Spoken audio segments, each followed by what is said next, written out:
Welcome to the Missouri Wind and Solar Podcast. Thanks for downloading the podcast. I'm your host, Wes Shank, and I'm here today with our co-host and general manager, David McDaris.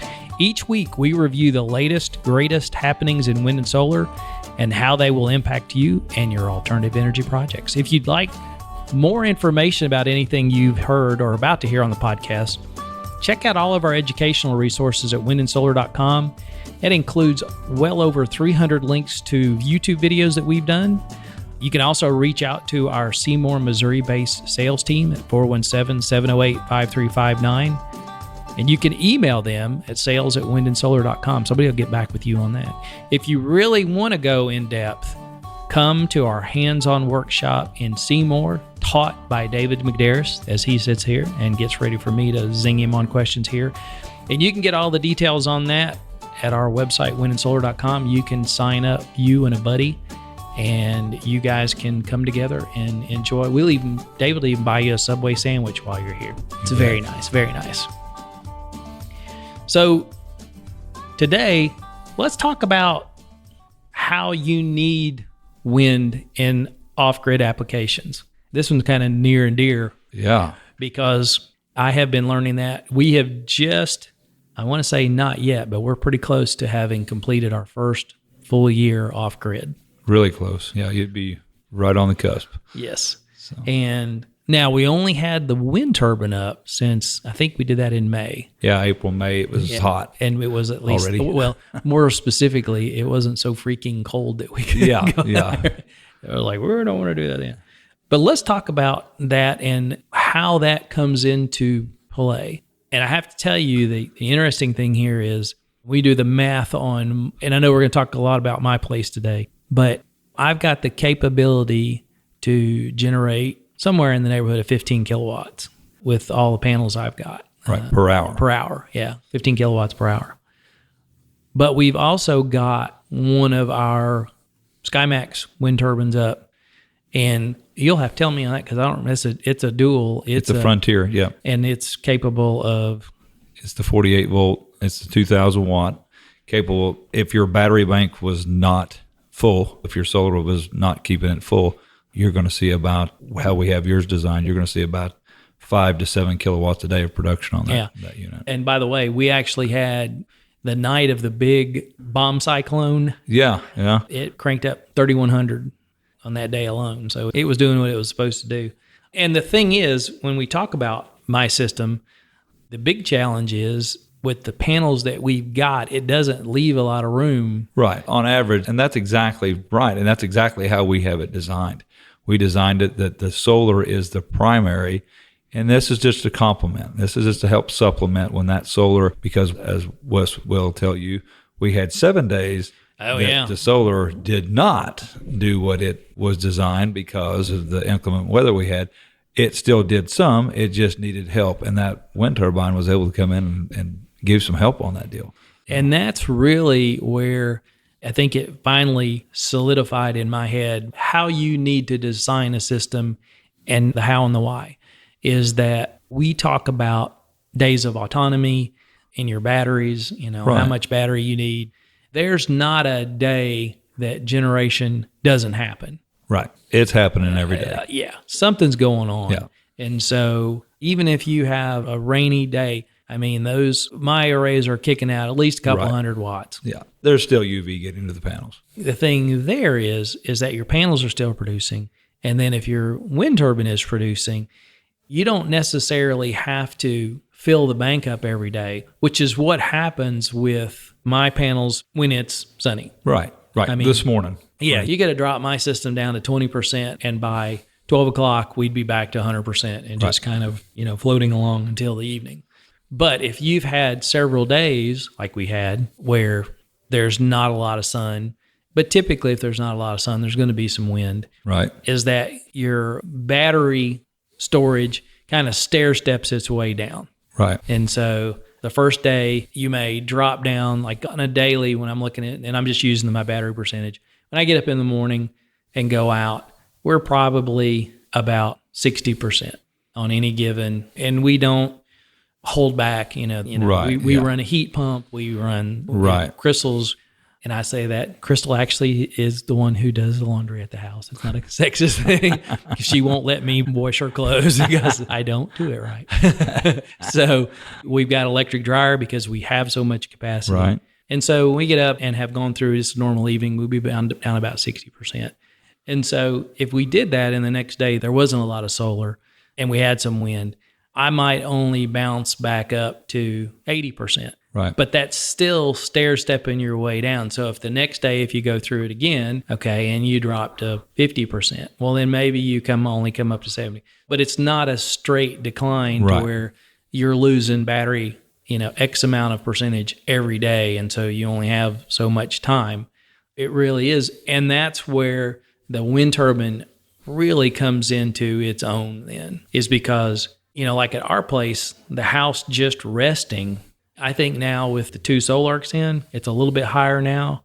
I think the house rests around 600 or 700 watts. Yeah, I was going to say, when I saw it was around 700 watts is what it just said in at rest. That's not just the Solarcs are pulling about 150 to 200 watts. Well, all I was getting at was that previously we were at because as a percentage, that's huge because the house rests at such a low wattage. Yeah, at rest, you're really not doing any, unless that heat pump kicks on while you're gone through the day. So, but the thing I was getting at and driving at there is that if you have a couple of rainy days, well, we hold off on drying some clothes for a few days. And the thing is that the wind turbine generating what it'll generate kind of gets us through. Yeah.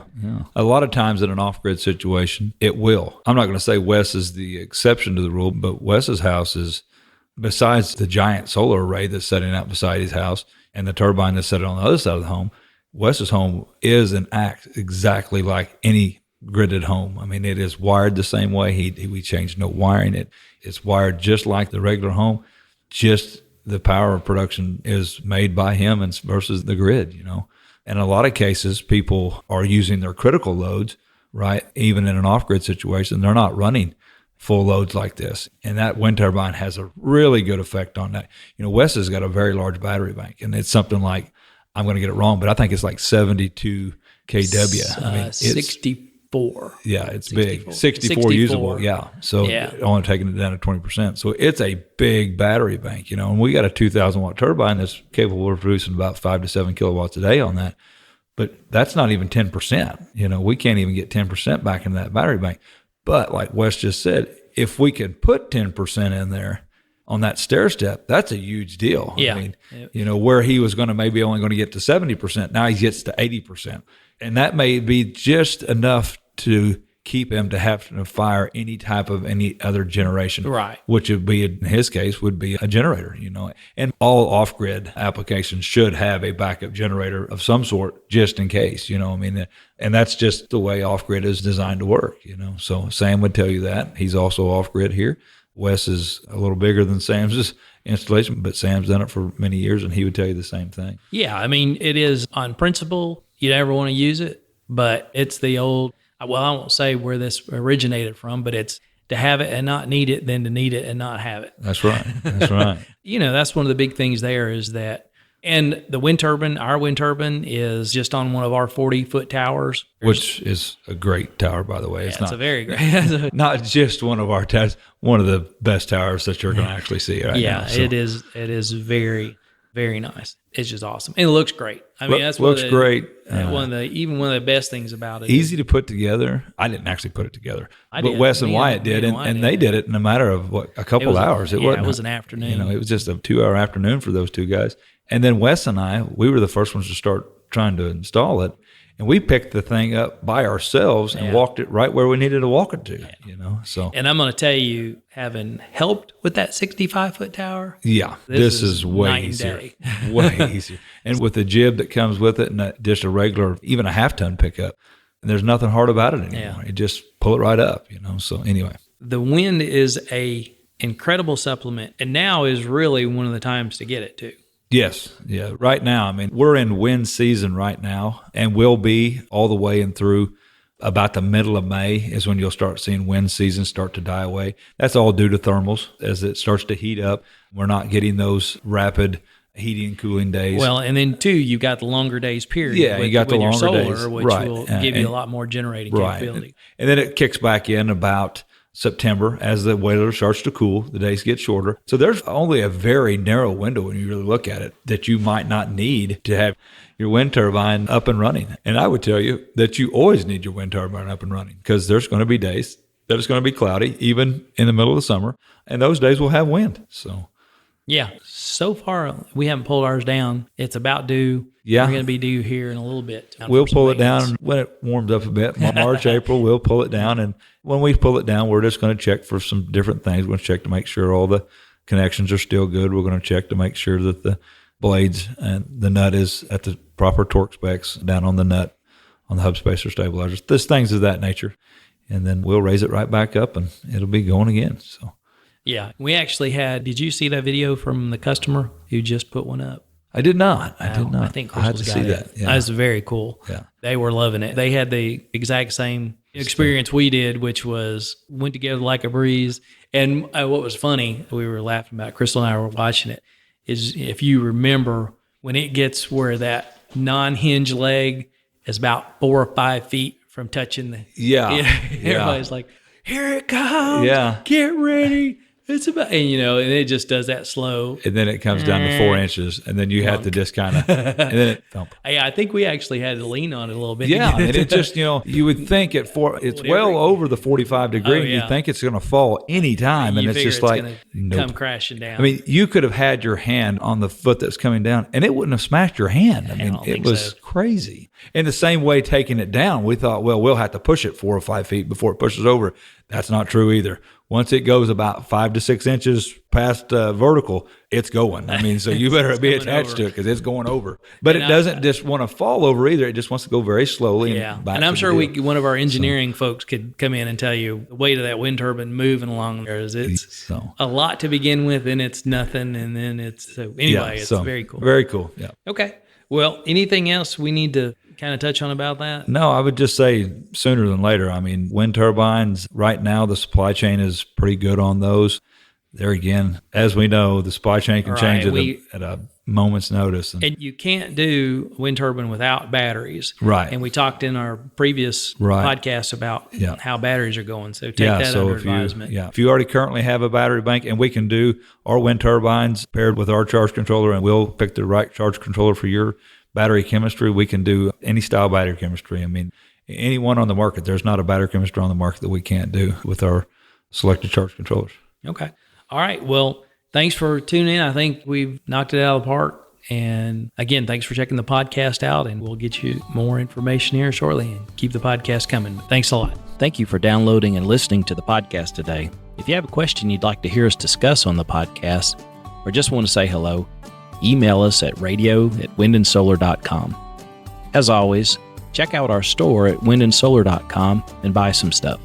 Your financial support underwrites our educational outreach, like the podcast, YouTube channel, and local STEM collaboration. It also keeps Lucy and her doggy chicken treats. Thanks again for listening.